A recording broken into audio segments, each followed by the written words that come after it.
Antitoxique, expectorante et immunostimulante, l'huile de cette semaine fait aussi baisser la fièvre. Vous l'avez compris, cette huile fait la transition entre les huiles de la digestion et du système nerveux des dernières semaines vers la prévention des infections respiratoires. Et pourtant, je voulais identifier complètement spontanément, énergétiquement, comme je le fais toutes les semaines. Donc, j'ai absolument pas cherché à identifier cette huile-là avec ma tête.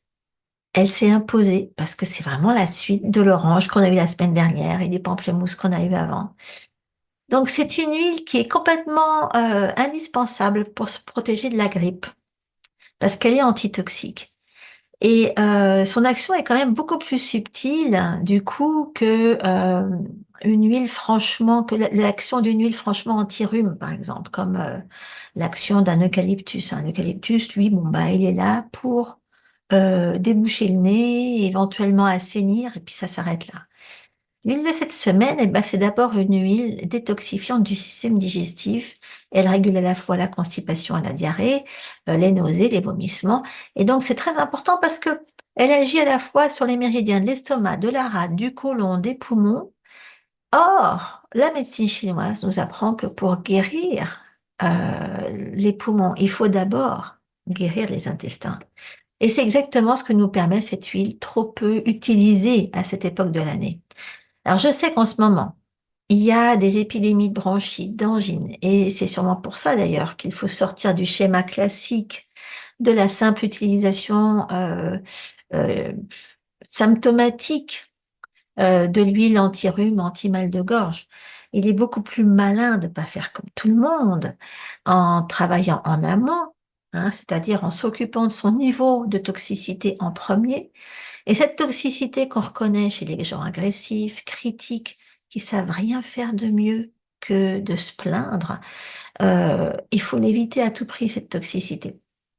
Avec l'huile de cette semaine, vous avez l'opportunité de vous éviter l'accumulation de toxines, idéalement en faisant une cure via des suppositoires maison, hein, je vous en parle souvent, mais le simple fait de la respirer, c'est déjà un bon début vers le changement.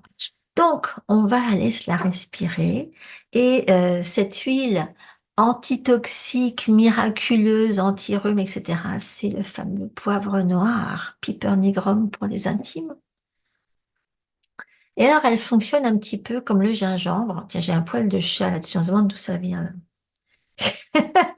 J'ai le chat qui a éterniflé le poivre de plus près. Non, ça m'étonnerait quand même. Donc, elle fonctionne comme le gingembre, sauf qu'elle est en plus antitoxique. Le gingembre n'est pas antitoxique à ce point-là. Donc, là, c'est important. Vous en mettez une goutte dans la main, voilà. L'autre main dessus. Bon, là, ça marche pas avec les lunettes. Et alors,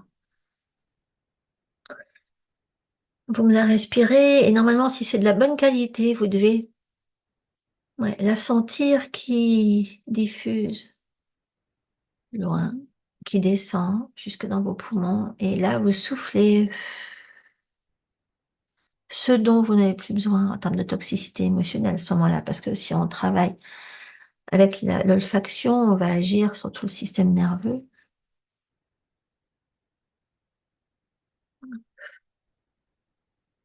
On va le faire encore une fois.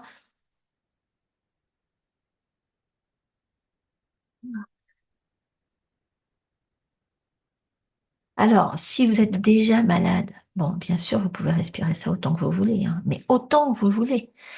Nous, à la maison, et ce que font aussi mes élèves et mes clientes, c'est qu'elles ont des suppositoires qui contiennent des huiles du même acabit et elles en mettent régulièrement pendant les périodes où tout le monde tombe malade. Et du coup, ben, elles attrapent rien. Donc, c'est un conseil, hein, il faut vraiment pré- préparer ça, mais c'est très rapide, hein, des suppositoires, ça se fait très vite. Je donne pas mal de conseils à ce niveau-là. Je vous ai fait des vidéos. Peut-être que je vais faire un atelier exprès, un de ces quatre, pour que ça facilite les choses. Mais c'est vraiment le remède miracle, surtout dès qu'il s'agit de régler les problèmes respiratoires. Voilà. Alors ça, c'est vraiment à essayer. Et ça vous prépare vers tout le travail de détox du printemps qui arrive tout doucement, hein. si vous passez au travers du chocolat de la Saint-Valentin. Voilà. Donc, c'est ce que je voulais vous dire aujourd'hui.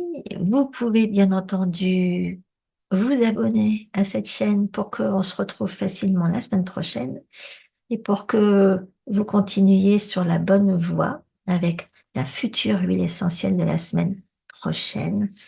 J'espère que vous allez bien vous en servir d'ici là. À très vite.